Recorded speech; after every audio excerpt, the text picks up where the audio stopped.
welcome back to another She Budgets video. For those that don't know me, my name is Sarah and I love all things budgeting, planning and personal finance. I'm so sorry it's been a while since I've done a YouTube video.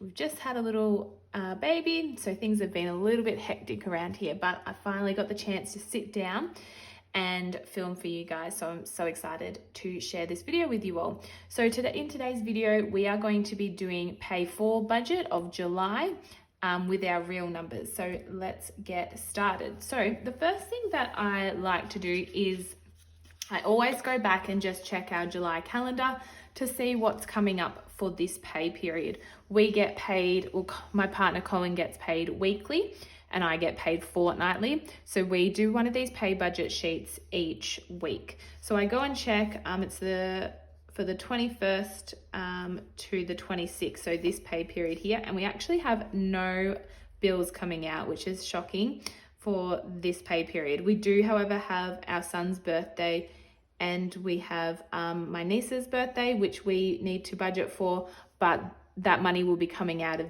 the gift sinking fund, so that's already covered.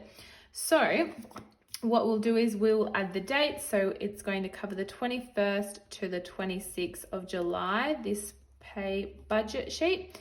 And then what I do is I move over to this income box. So we have just Colin's income coming in this week, which is going to be $17.37. And we also just had some cash from Colin playing football. He gets paid to play football and that was $190. So we're adding it to this pay budget. So altogether we have 1,900 and actually I should check this. 1,737 and 190. Yeah, $1,927 to work with for this pay budget. So then we move on to the bills. So like I said before, the calendar, we don't have any bills coming out for this week. We always just have utilities that comes out every week. We pay a certain amount to our utility bills and it comes out every Friday, and that's $150 that goes towards like our water, our electricity, our gas and our rates as well come out of that. And then I also like to just have a bit of a buffer amount in our bills account, just in case there's like a bill that I haven't budgeted for. So I'm going to add $20 to that. And I think that's sitting around like $140 now, but I'd like to bump that up to maybe $500 if I can, which would be nice to have a little buffer in that account. So then we have $150 and $20. So that's bills total down here is $170. And then what we do is we get the income, so 1,927, and we minus the 170, and we are left with $1,757 to work with for the rest. Move down to everyday spending. So we always do groceries first. We've had to budget $250 for this. How's everyone else going with their grocery budget? We're just scraping in with $250, but I feel like, I don't know if we'll have to increase this soon. The price of vegetables and fruit is just insane at the moment. Next, we will have our eating out, which we try and stick to about $50 a week. That includes like takeaway or if we go out for dinner. Then we have car, which is all like petrol or car parking or whatever. So we do $140. We've also had to increase that by like $20, $30 with the petrol prices at the moment. Then we have the boys, their Splurges, so they get $20 each, even though they're young. It's just for things like if they need some new clothes or new socks or anything like that. So we just give them $20 each a week, so we'll do $40 for them both. And then Cohen Splurge, we get $50 each a week. I get mine fortnightly on the weeks I get paid, so I'm not getting any this week. And then I like to keep a buffer in this account as well, in case, about $30, in case we go over in any of these categories. So if I go over in groceries by $10, I can take it from the buffer. So let's total all that up. So $250 plus $50 plus $140 and another $40, $50 and $30. So we've got $560 for our spending. Then what we do is we take the remaining amount, so 1,757, and we take away 560. So we're left with $1,197. Let's move on now to our sinking funds. So if you don't know what sinking funds are, they're like small savings goals or funds that you need to save up for, that you have a goal amount over a certain amount of time. So for example, our first one is the boys' birthdays. They're in June and July, so we're saving for next year's birthdays.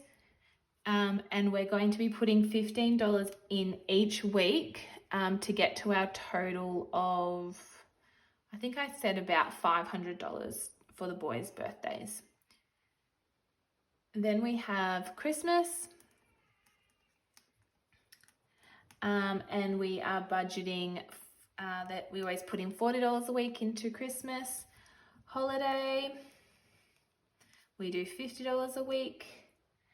Gifts, we are going to be putting in just $10. We don't really have many people to buy for in August, so we don't need that much money in gifts. Medical, I do have an appointment coming up soon, so I need to bump this sinking fund up a bit, so we'll put $40 into medical. Giving, I like to just have a giving account. We'll just put $10 into that one. Our car loan, we pay this monthly, so I like to put in each week the amount we need then to pay it for the month. Car rego is next, and we always put in $25 to cover that each week. Car service, we put $35. I don't know if we have to bump this up or not because tires and things are so expensive, so we might have to start adding a bit more money to car service. Next, we just have house, which is anything house related that we need or anything for outside. We're going to put $40 into that one. Next, we have family fun. So any trips or anything we do as a family, we'll add $30 into that one. And then we have events. We have a couple of weddings coming up, so we need some money for those. So we'll add $20. And then we have Father's Day, which is coming up in September. So we need to start budgeting for some gifts for that, and we do $20. So then what we'll do is we'll add these all up, 15, 40, hopefully it should equal $500, hopefully, if I do it correctly. 40, 10, 165, 25, 35, 40, 30, 20, and another 20. Yep, 500, perfect. So 500, we then take our remaining amount, which was the 1197, and we minus the 500, and we are left with $697 to work with. We're just focusing on extra savings at the moment. We're not so much focusing on debt. We will eventually for our car loan and that and our mortgage, but for now we're just focusing on savings. So we have the boys' future. We put away money for them to maybe go towards their like high school fees. So let's budget $30 for that. We'll have the 1K challenge, which is in this planner. I'll quickly show you. How much we're going to do. So across them off, we might do $22 this week, 22. And then lastly, we just put whatever's left into, we're saving, our main goal is our emergency fund, bumping that up at the moment. So let's take this, $697, we take away the 30 and take away the 22. That leaves us with $645, which is so good for our emergency fund for this week. And then, so that all equal to $697, and then we go remaining minus the extra savings equals 0. So that's why it's called a zero-based budget. And yeah, not worrying about debt or anything this week. So there we have it, our pay for budget for July.